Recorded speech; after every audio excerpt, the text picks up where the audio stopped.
Itong machine na to, anong tawag dito sa machine ito? Ito yung pendulum squat machine. Tendon squat? Pendulum squat. Pendulum squat machine. Okay, so squat lang yan, no?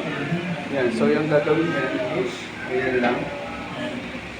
Bale, depende sa posisyon ng paa, pwede siyang tumama sa hamstring, sa quads, o kaya sa glutes, yung sa puwet. So, depende sa purpose mo, kung gaano mo siya, paano siya gagamitin. Ito, bale, you have to squat. Yan, push. Baba talaga. Kasi ako kalahati lang eh. Merong tamang angle eh. I think ito susundan mo siya. At least, mas mababa ng konti dun sa parallel dito. Okay. Kapag hindi mo naman siya kailangan ibaba, kasi kapag binaba mo siya ganyan, parang pointless siya, walang growth. Oo, tama. Kaya kailangan tumigil ka somewhere here. Yun. Para merong persa, may pigil. Yun. Kasi kapag hindi mo siya ibababa, kung hanggang ganyan ka lang, walang effect. Walang effect na eh. Wala.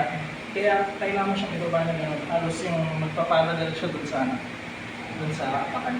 Ayun. So,